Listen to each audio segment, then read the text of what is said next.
ಮತ್ತೊಂದು ಕಡೆ ಗುತ್ತಿಗೆದಾರ ಸಚಿನ್ ಆತ್ಮಹತ್ಯೆ ಕೇಸ್ನಲ್ಲಿ ಬಿಗ್ ಟ್ವಿಸ್ಟ್ ಲಭ್ಯವಾಗ್ತಾ ಇದೆ. ಟೆಂಡರ್ಗೆ ಡೆಪಾಸಿಟ್ ಹಣ ಕೊಟ್ಟವರೇ ನಾವು ಅಂತ ಹೇಳಿ ಸಚಿನ್ ವಿರುದ್ಧ ಆರೋಪ ಮಾಡಿದ್ದಾರೆ ಪ್ರಕಾಶ್ ಕಪನೂರ್. ಈ ಆತ್ಮಹತ್ಯೆ ಪ್ರಕರಣದಲ್ಲಿ ಆರೋಪಿ ಸ್ಥಾನದಲ್ಲಿರುವ ರಾಜು ಕಪನೂರ್ ಅವರ ಸಹೋದರ ಪ್ರಕಾಶ್ ಕಪನೂರ್ ಕೆಲ ಬ್ಯಾಂಕ್ ದಾಖಲೆಗಳನ್ನ ಕೂಡ ಬಿಡುಗಡೆ ಮಾಡಿದ್ದಾರೆ. ಮಹಾರಾಷ್ಟ್ರದಲ್ಲಿರುವ ರಾಜು ಕಪನೂರ್ ಅವರ ಸ್ನೇಹಿತರು ಸರಿಸುಮಾರು 60 ಲಕ್ಷ ರೂಪಾಯಿ ಸಚಿನ್ಗೆ ನೀಡಿದ್ರು ಅನ್ನೋದಕ್ಕೆ ಸಂಬಂಧಪಟ್ಟ ಬ್ಯಾಂಕ್ ದಾಖಲೆಯನ್ನ ಬಿಡುಗಡೆ ಮಾಡಿದ್ದಾರೆ. ಯಾರ್ಯಾರ ಖಾತೆಯಿಂದ ಹಣ ಬಂದಿದೆ ಅವರಿಂದಲೇ ಕಿರುಕುಳ ಅಂತ ಹೇಳಿ ಸಚಿನ್ ಆರೋಪ ಮಾಡಿ ಆತ್ಮಹತ್ಯೆ ಪತ್ರವನ್ನ ಬರೆದಿಟ್ಟಿದ್ದಾರೆ. ಈ ಪ್ರಕರಣದಲ್ಲಿ ಸರಿಯಾದ ನಿಟ್ಟಿನಲ್ಲಿ ತನಿಖೆ ಆಗಬೇಕು ಅಂತ ಪ್ರಕಾಶ್ ಕಪನೂರ್ ಆಗ್ರಹಿಸಿದ್ದಾರೆ.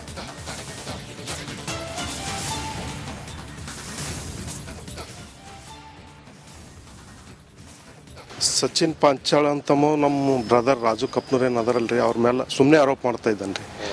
ಅವರಿಗೆ ಅಮೌಂಟ್ ಕೊಟ್ಟಿನಿ, ನಾ ಟೆಂಡರ್ ಸಲುವಾಗಿ ಅಮೌಂಟ್ ನನಗೆ 1 ಕೋಟಿ ರೂಪಾಯಿ ವಾಪಸ್ ಅಮೌಂಟ್ ಕೊಡ್ಬೇಕು ಅವರು ಅಂತ ಹೇಳಿ ಬ್ಲೇಮ್ ಮಾಡತ್ತಾನೆ ರೀ. ಅವನಿಗೆ ನಾವು ಅಮೌಂಟ್ ಕೊಟ್ಟದ ನಮ್ಮ ಬ್ರದರ್ ರೀ. ಎದ್ರ ಸಲುವಾಗಿ ಅಂತಂದ್ರೆ ಟೆಂಡರ್ ಹಾಕೋ ಸಲುವಾಗಿ ಅಮೌಂಟ್ ಕೊಟ್ಟಿದ್ದಾರೆ. ಅಕೌಂಟ್ ಥ್ರೋಲೇನೆ 60 ಲಕ್ಷ ರೂಪಾಯಿ ಕೊಟ್ಟದ ರೀ, ಬೈ ಹ್ಯಾಂಡ್ 15 ಲಕ್ಷ ರೂಪಾಯಿ ಕೊಟ್ಟದ ರೀ. ಆ್ಯಂಡ್ ಅದು ಏನು ಮಾಡ್ಯಾನ ರೀ, ಸುಳ್ಳು ಆರೋಪ. ಅವ ಉಲ್ಟಾ ಹೇಳತ್ತಾನ ರೀ. ಅದು ಅವನೇ ತೊಂದದು ಉಲ್ಟಾ ಅವನೇ ಹೇಳತ್ತಾನ ರೀ, ನಾವು ಕೊಟ್ಟದೆ. ಅದ್ರ ಸಲುವಾಗಿ ಫೇಸ್ಬುಕ್ಕಿಗೆ ಡೆತ್ ನೋಟ್ ಬರ್ದಾನೆ ಸರ್. ಅವನು ಫೇಸ್ಬುಕ್ಕಿಗೆ ಡೆತ್ ನೋಟ್ ಬರೆಯಾಳಿಗೆ ಅಪ್ಲೋಡ್ ಮಾಡ್ಯಾಳಿಗೆ ಅದು 3 ಹೆಬ್ಬಟ್ಟು ಬಂದವು ಸರ್. ಆರೋಪ ಮಾಡ್ಲತ್ತಾರ ಅವ್ರಿ. 3 ಹೆಬ್ಬಟ್ಟು ಬಂದವ. ಉದ್ದೇಶಪೂರ್ವಕವಾಗಿ ರಾಜು ಕಪ್ನೂರ್ಗೆ ಮ್ಯಾಲೆ ಬ್ಲೇಮ್ ಮಾಡತ್ತಾರ ಅವ್ರು. 3 ಹೆಬ್ಬಟ್ಟು ಬಂದ ಸಲ್ಯಾಕ ಅವ್ರು ಕೂಡ ಇವ ಒಬ್ಬನೇ ಮಾಡಿಲ್ರಿ, 2-3 ಕಲ್ತಿ ಡೆತ್ ನೋಟ್ ಬರ್ದಾರ. ಈ ಡೆತ್ ನೋಟ್ ಏನು ಮಾಡ್ಯಾರಲ್ರಿ, ಅದು ಸೂಕ್ತ ಕ್ರಮ ಆಗ್ಬೇಕು ಸರ್. ಪೊಲೀಸರು ತನಿಖೆ ಮಾಡ್ಬೇಕು ರೀ ಸೂಕ್ತ ಕ್ರಮವಾಗಿ ಅಂತ ಹೇಳಕ್ಕೆ ಉದ್ದೇಶ. ಸಚಿನ್ ಪಾಂಚಾಳ ಅಂತಮೋ ನಮ್ಮ ಬ್ರದರ್ ರಾಜು ಕಪ್ನೂರ್ ಏನದರಲ್ರಿ, ಅವ್ರ ಮೇಲೆ ಮಾಡ್ತಾ ಇದ್ದಾನೆ ರೀ. ದರ್ಶಕವಾಗಿ ಮಾಡಿಲ್ವಾ? ನಾವು ನಮ್ಮ ತನಿಖೆಯ ಆಧಾರದ ಮೇಲೆ CBI ಅವರು ಬಂದು ಅವರೆಲ್ಲ ಏನೋ ಡಾಕ್ಯುಮೆಂಟ್ಸ್ಗೆ ಬೇಡಿಕೆ ಮಾಡೋದಿರ್ಬೋದು ಅಥವಾ ಕೇಸನ್ನು ಮುಂದುವರ್ಸೋದಿರ್ಬೋದು ಮಾಡಿರೋದು. ಅದು ಹೊರತುಪಡಿಸಿ CBI ಅವರೇನು ಇಂಡಿಪೆಂಡೆಂಟಾಗಿ ಮಾಡಿದ್ದಾರೆ ಹೇಳಿ? ಆಮೇಲೆ ಇವರಿಗೇನಕ್ಕೆ CBI ಮೇಲೆ ಇಷ್ಟು ಪ್ರೀತಿ ಬರ್ತಾ ಇದೆ? 1 ವರ್ಷದ ಹಿಂದೆ ಎಲ್ಲ ತನಿಖಾ ಸಂಸ್ಥೆಗಳು ಇವ್ರ ಅಂಡರೇ ಇತ್ತಲ್ವಾ? ಏನಕ್ಕೆ ಇವ್ರಿಗೆ ಏನಂದರೆ ಸುಮ್ಮನೆ ಏನೋ ಭಾಳ ದೊಡ್ಡ ಹಗರಣ ಆಗಿದೆ, ಇದರಲ್ಲಿ ಯಾರ್ದಾದ್ರೂ ಒಂದು ತಲೆದಂಡ ಆಗುತ್ತೆ ಅಂತ ಹಗಲು ಕನಸು ಕಾಣ್ತಾ ಇದ್ದಾರೆ. ಅವೆಲ್ಲ ಆಗ್ಲಾರ್ದು.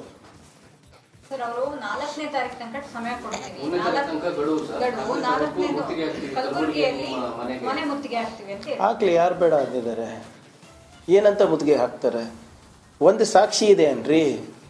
ನಾನು ಹೇಳ್ತಾ ಇದ್ದೀನಲ್ಲ ಪದೇ ಪದೇ, BJP ಅವರು ದಯವಿಟ್ಟು ನೀವು ನಗೆಪಾಟ್ಲಿಗೆ ಈಡಾಗ್ತಾ ಇದ್ದೀರಾ.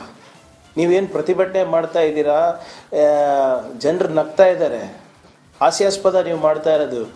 ಒಂದು ಡಾಕ್ಯುಮೆಂಟ್ ಇಟ್ಕೊಂಡು ಬನ್ನಿ. ಇವರೇ ಯಾರು ಬೇಡ ಅಂದಿದ್ದಾರೆ?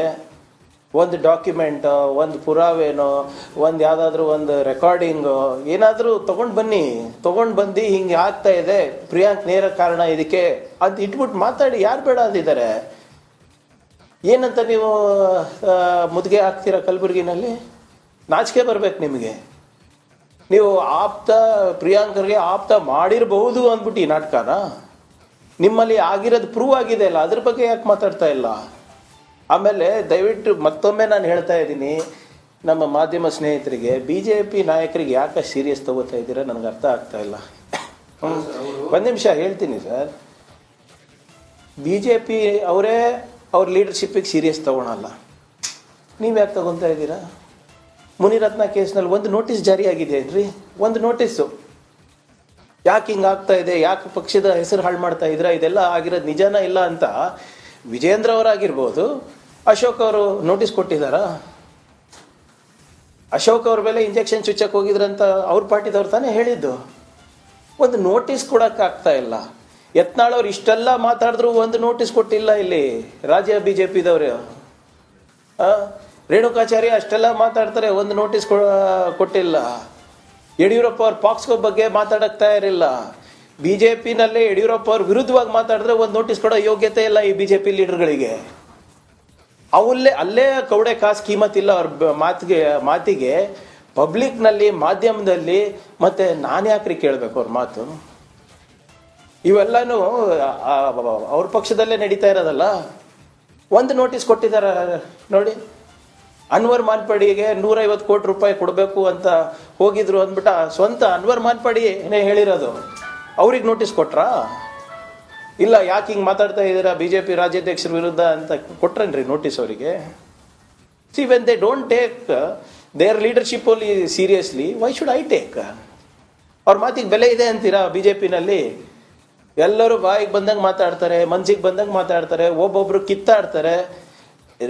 ಏನೋ ನಿಮ್ಮ ರಾಷ್ಟ್ರ BJPನಲ್ಲೂ ನೋಟಿಸ್ ಇಶ್ಯೂ ಮಾಡಲ್ಲ, ರಾಜ್ಯ BJP ನಾಯಕರದ ಸಾಮರ್ಥ್ಯ ನಿಮಗೆ ಗೊತ್ತಿದೆ. ಒಬ್ರು ಬಾವಿಗೆ ಬೀಳಬೇಕು ಅಂತಾರೆ, ಒಬ್ರು ವಾಕೌಟ್ ಮಾಡಬೇಕು ಅಂತಾರೆ. When they themselves don't take their leader seriously, why should I take? Sir, ಈಗ ಅವರು ಒಂದು ಫೋಟೋ ರಿಲೀಸ್ ಮಾಡಿದ್ದಾರೆ. ಯಾವುದು? ರಾಜು ಕಪ್ನೂರ್ ಅವರು ನಿಮ್ಮ ಜೊತೆಗಿರೋದು, CM ಜೊತೆಗಿರೋದು, DCM ಜೊತೆಗಿರೋದು. ನಾನು ಇವಾಗ ಡಿನೈ ಮಾಡಿದ್ದೀವಿ ಇವ್ರೆ. ನಮ್ಮ ಕಾರ್ಪೊರೇಟರ್ ಬ್ರದರ್ ಅಂತಾನೆ ಮುಂಚೆ ಅಂತಾನು ಹೇಳ್ತಾ ಇದೀವಲ್ಲ. Have I denied it? Phone ಕೊಡಪ್ಪ, ತೋರಿಸ್ತೀನಿ ನಿಮಗೆ. ಈಗ ಇವ್ರು ಇಷ್ಟೆಲ್ಲ ಹೇಳ್ತಾ ಇದಾರಲ್ಲ, ಫೋಟೋ ಬಿಡುಗಡೆ ಮಾಡಿದ್ರು. ಅದೇ ಫೋಟೋ ಬಿಡುಗಡೆ ಮಾಡಿದ ತಕ್ಷಣ ಏನಾಯ್ತು? ಈಗ ತಮ್ಗೆ ನೆನಪಿದೆ, ಒಂದು ಡ್ರಗ್ ಕೇಸ್ ಆಗಿತ್ತು ಒಂದು ನಟಿಯರ ಜೊತೆ. ಅದ್ರಲ್ಲಿ ಮೇನ್ ಅಕ್ಯೂಸ್ಡ್ ಯಾರ ಜೊತೆ ಫೋಟೋ ಇತ್ತು? ಯಾರ ಜೊತೆ ಇತ್ತು? ವಿರೋಧ ಪಕ್ಷದ ನಾಯಕರು ಅಶೋಕ್ ಅವ್ರ ಜೊತೆ ಇತ್ತು. ಏನು ಮಾಡಿದ್ರು ಅವಾಗ? ಈಗ ಇಷ್ಟೆಲ್ಲ ಮಾತಾಡ್ತಾ ಇದಾರಲ್ಲ, ಇದ್ಯಾರ ಫೋಟೋ? ಇದ್ಯಾರ ಫೋಟೋ? ರಾಜು ಕಪ್ನೂರ್ ಅವರು ನಿಮ್ಮ BJP ನಾರ್ತ್ ಅಭ್ಯರ್ಥಿ 2 ಸರಿ. BJP ಚಂದು ಪಾಟೀಲ್ ಅಂತ ಯಾರಿದ್ದಾರೆ ಅವ್ರ ಜೊತೆ ಇದ್ದಾರೆ. ಹಂಗಂದ್ರೆ ಅವ್ರದ್ದು ಇದನ್ನ ಅವ್ರದ್ದೆಲ್ಲ ನೆಂಟರು ಬೀಗರ ಅವರು, ಅಂದರೆ ಅವರು ಶಾಮಿಲಿದ್ದಾರ ಅಂತ ಅರ್ಥ ಆಯ್ತಾ? ಈ ರಾಜು ಕಪ್ನೂರ್ ನಮ್ಮ ಪಕ್ಷದ ಬರೋಕ್ಕಿಂತ ಮುಂಚೆ ಯಾವ ಪಾರ್ಟಿನಲ್ಲಿದ್ದರು? SC ಮೋರ್ಚಾ ಅಧ್ಯಕ್ಷರು BJPದು. ಅಂದರೆ ನಾರಾಯಣ ಸ್ವಾಮಿ ಚೆಲುವಾದಿ ಇರ್ಬೋದು, ನಿಮ್ಮ ಅಶೋಕ್ ಅವ್ರು ಇರ್ಬೋದು, ವಿಜೇಂದ್ರ ಅವ್ರು ಇರ್ಬೋದು, ಇವರೆಲ್ಲರೂ ಶಾಮಿಲ್ ಅಂತ ಹೇಳೋಕ್ಕಾಗತ್ತಾ? ಫೋಟೋಗಳು ಹಲವಾರಿದೆ, ಸತ್ಯ ಏನಿದೆ? ನಾವು ಯಾವತ್ತಾನ ಹೇಳಿದೀವ? ಡಿನೈ ಮಾಡಿದೀವ? Is not from our party ಅದು ಇದು ಅಂತ ಏನಾದರೂ ಹೇಳಿದೀವ? ಇಲ್ಲ. ಭಾಳ ಸ್ಪಷ್ಟವಾಗಿ ಆತನೇ ಬಂದು ಒಂದು ಹೇಳಿಕೆ ಕೊಟ್ಟಿದ್ದಾನೆ. ನೋಡಿ, ನಾವು ಕೊಟ್ಟಿರೋದು EMDಗೋಸ್ಕರ, ನಾವು ಕೊಟ್ಟಿರೋದು ಏನೋ ಒಂದು ಟೆಂಡರ್ ಸಿಗುತ್ತೆ ಅಂದ್ಬಿಟ್ಟು ನಾವು ಬ್ಯಾಂಕಿಂಗ್ ಟ್ರಾನ್ಸಾಕ್ಷನ್ ಮಾಡಿದ್ದೀವಿ. ಅವನ್ನ ಡಿನೈಲ್ ಮಾಡ್ತಾ ಇದ್ದಾನೆ. ಸೊ ಅವ್ರದ್ದು ಒಂದು ಹೇಳಿಕೆ ಇದೆ, ಇವ್ರದ್ದು ಒಂದು ಹೇಳಿಕೆ ಇದೆ. ಸತ್ಯಾಂಶ ಹೊರಗೆ ಬರ್ಬೇಕಂತ ನಾವು ಹೇಳ್ತಾ ಇದೀವಲ್ಲ. ಹಿಂಗೆ ನಾವು ಮಾತಾಡ್ದಂಗೆ ಲಾಜಿಕಲಿ BJP ಯಾಕೆ ಮಾತಾಡ್ತಾ ಇಲ್ಲ? ಆಪ್ತನ ಮಾಡಿರಬಹುದು ಅಂದ್ಬಿಟ್ಟು ರಾಜೀನಾಮೆ ಕೇಳ್ತಾ ಇರೋ ಲಾಜಿಕ್ ಇವ್ರದಿದ್ರೆ ಮತ್ತು ಇವರು ರಾಜೀನಾಮೆ ಕೊಡಬೇಕಲ್ಲ. ಯತ್ನಾಳ್ ಅವರೇ ಹೇಳ್ತಾ ಇದ್ರಲ್ಲ, ಮೊರೇಶಿಯಸ್ನಲ್ಲಿದೆ, ಅದ್ಲಿದೆ, ಇಲ್ಲಿದೆ. ಹೆಸರು ಯಾರೋ ಬರ್ತಾ ಇಲ್ಲ, ಯಾವುದು ಉಮೇಶ, ಬಸ್ ಕಂಡಕ್ಟರ್ ಯಾರು? ಅವರು ಆಗ್ತಾರಲ್ಲ, ಮನಿ ಲಾಂಡ್ರಿಂಗ್ ಆಗಿದೆ ಅಲ್ವಾ, ಅವ್ರ ಅಫಿಡವಿಟ್ನಲ್ಲೇ ಇದೆ ಅಲ್ವಾ, ಯಾಕೆ ರಾಜೀನಾಮೆ ಕೊಟ್ಟಿಲ್ಲ? ಪಾಕ್ಸ್ಕೋ ಪ್ರೂವ್ ಆಗಿದೆ ಅಲ್ಲ, ಯಾಕೆ ರಾಜೀನಾಮೆ ಕೊಟ್ಟಿಲ್ಲ? ಚಾರ್ಜ್ ಶೀಟ್ ಆಗಿದೆ ಅಲ್ಲ ಮುನಿರತ್ನ ಅವ್ರ ಮೇಲೆ, ಯಾಕೆ ರಾಜೀನಾಮೆ ಕೊಟ್ಟಿಲ್ಲ? ಇಂಥದ್ದು ಹಲವಾರು ಇದೆ. ಫಸ್ಟ್ ನಿಮ್ಮ ಪಾರ್ಟಿನವರಿಗೆ ನೋಟಿಸ್ ಕೊಡೋ ಧೈರ್ಯ ಮಾಡಿ, ಆಮೇಲೆ ಬಂದು ನಮ್ಮ ಮನೆ ಮುದುಗೆ ಹಾಕಿ. ಮುಂಚೆ ಏನೋ ಹೇಳ್ಬಿಡಿ, ಎಷ್ಟು ಜನ ಬರ್ತಾ ಇದ್ದೀರ ಅಂತ ಅಟ್ಲೀಸ್ಟ್ ಟೀ ಕಾಫಿ ವ್ಯವಸ್ಥೆ ಮಾಡ್ತೀವಿ. ಮತ್ತು ಅಲ್ಲಿ ಬಂದು ನೀರು ಕೊಟ್ಟಿಲ್ಲ ಅಂತ ಅದಕ್ಕೊಂದು ಪ್ರತಿಭಟನೆ ಮಾಡ್ತೀರ. ಆದ್ದರಿಂದ ಇವೆಲ್ಲನೂ ಕೂಡ ಅವರು ನಾಯಕತ್ವವನ್ನು ಏನು ಪ್ರದರ್ಶನ ಮಾಡಲಿಕ್ಕಷ್ಟೇ. ಇವ್ರು ಇಷ್ಟೆಲ್ಲ ಹೇಳ್ತಾ ಇದ್ದಾರಲ್ಲಪ್ಪ. ನಿನ್ನೆ ಏನಂದ್ರು? YJPನವರು ವಕ್ಫ್ ಹೋರಾಟ ಮುಂದುವರಿಸ್ತೀನಿ ಅಂದ್ರಲ್ವಾ? ಏನಾಗ್ತಾ ಇದೆ ಮತ್ತೆ? ಇವ್ರ ಮಾತಿಗೆ ಬೆಲೆ ಇದೆ ಅಂತೀರಾ? ಒಬ್ರು ಸೈಲೆಂಟ್ ಆಗ್ತಾರಂತೆ, ಇನ್ನೊಬ್ರು ವೈಲೆಂಟ್ ಆಗ್ತಾರಂತೆ. ಇವ್ರ ಮಾತಿಗೆ ಬೆಲೆ ಇದೆಯಾ? ಸೊ ಅವ್ರ ಪಕ್ಷದಲ್ಲೇ ಅವ್ರ ಮಾತಿಗೆ ಬೆಲೆ ಇಲ್ಲ ಅಂದಾಗ why should Congress party give value to give any ಇವ್ರ ಮಾತಿಗೆ ನಾವು ಯಾಕೆ ಬೆಲೆ ಕೊಡಬೇಕು?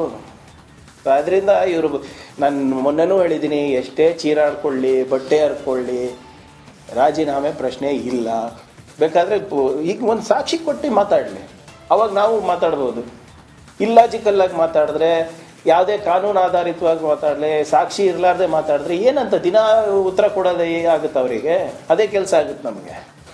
ಸೊ ಅದರಿಂದ ಫಸ್ಟು ಅವರು ಪಾರ್ಟಿನಲ್ಲಿ ಫಸ್ಟ್ ಅವರ ನಾಯಕತ್ವವನ್ನು ಕಾಯಂ ಮಾಡ್ಕೊಳ್ಳಿ, ಆಮೇಲೆ ಬಂದು ಬೇರೆ ಪಾರ್ಟಿದ ಬಗ್ಗೆ ಮಾತಾಡಲಿ ಅವರು.